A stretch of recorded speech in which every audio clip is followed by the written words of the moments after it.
听了前面2期有关翻建大坑的视频，不知道屏幕前的你对翻建房屋这件事情是不是有了新的认识呢？后台收到了很多朋友的留言，纷纷发来感谢，表示看了我的视频之后躲过了翻建中的一个又一个大坑。这边我还是深感欣慰的。最近多伦多还流行一种比翻建房屋整体小一号的工程，建一个后院屋。我的地皮适合建后院屋吗？能建多大的房子？Norman 觉得这么做划算吗？开始今天的视频前，先请大家欣赏 Norman 给大家带来的诗朗诵。关心蔬菜和粮食的我，有一所房子，面朝大海，春暖花开。可是调皮的我呢，准备建一个后院屋，把那海景给挡住。Nice。大家好，我是 Norman。多伦多有多么缺房子，想必大家都有所耳闻。这也间接导致在过去1年中，租赁市场的房租价格上涨了超过20%。为了缓解一部分多伦多人民没地方住的人道主义危机，多伦多政府可以说是想尽办法来帮助大家提供新的房屋供给。比较流行的政策之一就是鼓励有地皮的房东去修建后院屋 laneway house， 或者是花园房 garden house。 那么 laneway house 和 garden house 有什么区别呢？它们的区别其实并不大，主要的区别是 laneway house 外面通常是可以通车的公共道路，而 garden house 背后通常是另一个人家，被栅栏围起来的那种。我在视频的后面就把2种房子都统称为后院屋了。我一直很好奇，为什么加拿大有那么多 house， 后面的地皮那么长那么大，全是草地，是不是有点浪费呢？平时维护和修剪也是成本和花力气的吧？多伦多政府也想到了这一点，想尽办法把这样的区域也利用起来，建点房子，不是非常好的一件事情吗？那么就鼓励大家在自己的后院也建上房子吧。多伦多政府鼓励大家修建后院屋，到底有哪一些政策上的优惠呢？第一点，简化审批手续，有用。第二点，减免后院屋的 development charge。大家知道，在多伦多修建一个新的房屋是需要给政府付钱的，因为政府需要给大家配套科教文卫、水电气、警察、医院、学校这样的东西，都是需要花钱的。那么这条政策也是很有用的，可以省3到8万块钱。第三点，政府资助5万块钱的 forgivable loan， 但是有前提，大家建好后院屋需要出租15年，这15年中只能按照政府指导的管制租金价格来出租，所以租金不会特别好看，会在2000块钱以内。这条政策可以忽略不计，估计完全没人用。有了这么多诱人的后院屋鼓励政策，再来跟大家聊一聊建后院屋的限制。我的地皮能不能建后院屋？能建多大的后院屋？目前第一批新政下现在正在修建的后院屋基本都处于审批和开工的初期阶段，并没有多少建成的 case， 所以我给的意见不会像之前的翻建那么精准。不过我还是跟业界的很多人做过沟通的，以下的意见供大家参考。3个主要的限制。第一点， City of Toronto 可以建，周围的 Durham、York Region、密西沙加这些区域暂时是不能建后院屋的。第二点，目前提交的审批中，我见过的最大面积是1200尺，2层，每一层600尺这样的设计。又因为地皮会有各种各样的 property line 的 setback 的要求，以及主楼和后院屋之间的间距、采光等相关规定，一般需要地皮在130尺及以上才能建到最大面积1200尺。这个条件其实卡掉了一大部分地皮。第三点，阻碍你建后院屋的很有可能是一棵树。大家知道，在翻建房屋主楼的部分中，有多大的树基本上都是可以砍掉的，而在后院屋中，如果树粗到一定程度，市政府的林业部门很有可能提出反对，导致你不能砍掉这棵树，也就不能修建相应的后院屋。这个约束相信又会卡掉一部分持有土地的玩家。如果这几个条件都卡过了，那么恭喜你，你的房子可以建后院屋。他们的成本会是多少呢？这边我拿了几家 builder 的报价给大家做一个参考。一般设计和审批费用大约是 1.5 万到3万这么一个区间，建筑费用按1200尺算，大约是20到30万的建筑成本。细心的朋友会发现，建后院屋只需要166到250块钱一尺，看起来好像比主楼要便宜得多嘛，这又是为什么呢？是的，后院屋的整体修建成本确实比主楼是要便宜的，主要的原因是没有建地下室。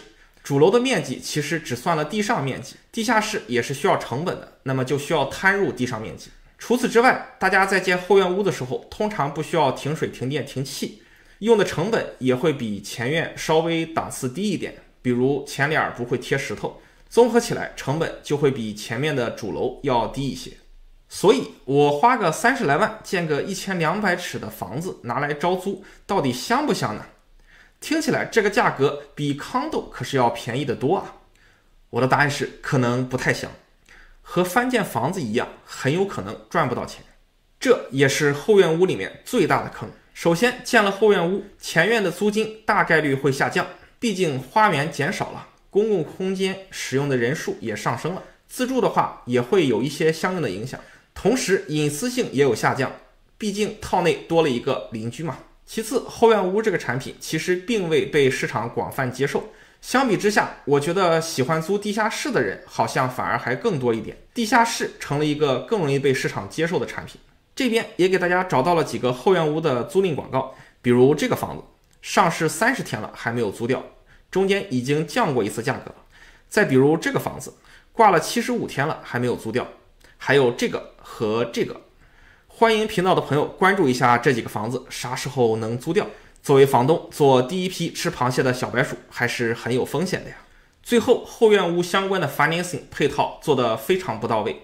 后院屋建设的时候能不能拿到便宜的建筑贷款，以及后院屋建好了开始卖的时候，买家来买这个房子，后院屋的价值能不能被加到房屋总价里面，让这个买家比较容易的借到建筑贷款，这些其实都是问题。市场上还没有特别多的成功案例，相信现阶段盖后院屋的人基本上只能使用 cash 建房，或者是用对应房子已经有的 home line of equity。 那么后院屋真的就没有用处了吗？我认为后院屋的使用方法和房屋翻建是非常像的，大家应该多把后院屋考虑成是建了自用的一个产品。尤其是土豪玩家，在他们建大 house 的同时，如果也建一个后院屋，等于凭空多了一些面积。对这些不需要考虑立刻增值和出租来收租金的土豪玩家来说，这样一个政策还是很有吸引力的。对于一些比较核心区域的地皮，可能地不是那么大，建出来的房子也不会那么大。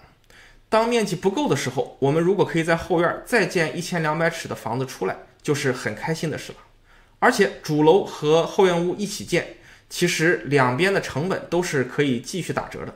后院屋建好之后，如果用来住人的话，无论是当做亲朋好友来访的时候的 guest suite， 还是一个屋檐下住多代人，增加1碗汤的距离，两种情况都是很不错的归宿。后院屋如果不住人，用来当做活动室、party room、man cave、琴房或者是游戏房，也是很不错的设计。我脑海中理想的设计是一个大 house 附带一个后院屋，中间再拿一个可以遮雨的长廊把它们连接起来。这种设计就非常像老北京的三合院或者是四合院了。西方其实也有类似的设计，叫 courtyard house， 空地再放一个游泳池，支个烧烤架。从家到度假村的距离只剩下5米远了。从目的上讲，我看到过的大部分后院屋申请其实也是豪宅翻建加一个后院屋来增加面积，或者是一个现有的房子建一个后院屋，屋主来自用的。只有非常少数的人真的是想建一个后院屋拿来出租的。除了 East York 这种已经有很多破破烂烂的后院屋的有社区文化的区域以外，其他的区域建个后院屋拿出来出租真的是很不划算的。所以未来大家会看到很多豪宅会附建一个后院屋来增加面积，增加自己的容积率，而并不会像多伦多市政府想的那样，有一些人把后院屋建出来拿出来出租，增加新的房屋供给。多伦多这一波鼓励建后院屋的政策行为，很有可能是给豪宅区的土豪们送了一波容积率的福利。所以你的地皮如果可以建后院屋，除了建了后院屋自用以外，推荐大家还是等一等看一看，不要着急把后院屋建起来。也许在未来的某一天后院屋的财务账可以被算明白，变得有利可图，但不是今天。综合起来，如果你还是有后院屋的建设需求，欢迎这边联系我，我会帮你推荐靠谱的 designer 和 builder。 Norman， 你老是告诉我这也不要干那也不要干，我想乘着多伦多缺房子，需要增加容积率的东风，搞一点事情赚点钱，难道就没有方法了吗？事实上，回答大部分问题的时候，正确答案都应该是啥也别干。努力推销后院屋的人群主要是 builder、designer 和多伦多市政府，他们其实各有各的目的，各怀鬼胎，但是他们的目的一定不是想办法帮你挣钱，而是让你消费。毕竟只要你把后院屋建出来，留下 GDP， 让这些人把利润带走，以及得到相应的房屋供给就够了嘛。不过我还是发现了机会的，这边也分享给大家。想投资多伦多容积率上升的这一波，居然还能这么玩。真正有意义的其实是一个叫 Expanding Housing Options in Neighborhoods eHome 的项目。这个图是多伦多增加容积率的逻辑。House 到 Condo 之间的物业类型太少。eHome 这个计划希望建设各种各样组合的中密度物业，后院屋其实是这个计划整体的一部分，而且是容积率增加比较小的这个类型。多伦多在 House 和 Condo 之间的物业类型确实很少。大家如果去过 Montreal， 相信在很多街道上会看到 Stacked Townhouse、Multiplex 或者是低层的 Apartment 建筑。这些物业类型在多伦多其实是比较少见的。在多伦多，要不然就是大片大片的 House 区，要不然就是密度极高的高层 Condo 区。所以eHome 这个计划其实是希望鼓励 House 区的一部分地皮拿出来增加容积率，建设成中等密度的物业类型，来作为辅助给多伦多提供新的房子的。我相信对大多数人来说，这里面也是有机会可以寻的，但是大家一定要把囤地炒地皮作为目标，而不是以翻建为主要的目的。还是要想办法让地皮增值，然后把这块地卖给翻建的专业人士，比如开发商。同时大家要做好打持有战的准备，相信投资这样的密度增加至少是5到10年的这么一个周期，而且因为整体价格并不便宜，所以他们的持有成本和现金流都不会特别友善。想投资这样的机会其实是有门槛的，并不适合所有人。我粗略的算过，一个 house 推倒建4个 unit 也是不赚钱的，建多少亏多少，一定要建更多的 unit， 像 low-rise apartment 这样的房子才真的有利可图。估计小路上的房子也就是建个后院屋，容积率没有办法有质的提升，只能赚点小钱。大路上的房子相信就不会有这么多限制了，也不会有那么多社区居民反对。而且很多大路上的房子门口就是公交车站，交通是相对便利的，多建一些房子也非常的合理啊。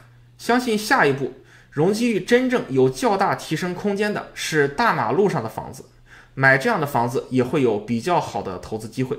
当然肯定不能买在样街这样的街道上，确实太贵了，小玩家玩不了。可以看一看小的主干道、双向4车道、马路上跑 bus 的即可。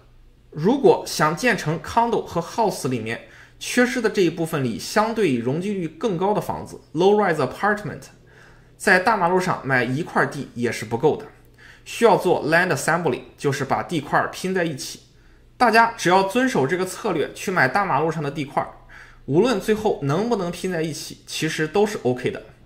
等容积率有了质的飞跃之后，打包或者是单个卖给开发商，相信都会有不错的收益率。再次提醒大家，不要自己建，不要自己建，不要自己建，炒地皮就好了。我和一批客户已经开始看这样的房子了。我和我的团队不只会帮你买这样一块地，还会帮你高效的打理，尽可能好的去管理这样的物业，增加持有的现金流，减少持有成本，帮你打好囤地的持久战。如果你对囤这样的地皮感兴趣，想和 Norman 以及 Norman 的客户买在相似的位置，实现拼地利益共赢的话，欢迎这边联系我。当然，如果你想翻建带游泳池和后院屋的3合院大 house， 给自己修一个后院屋，也欢迎这边联系我，帮你安排。翻建有坑 ，Norman 不坑。点关注不迷路，房子上的问题找 Norman 就够了。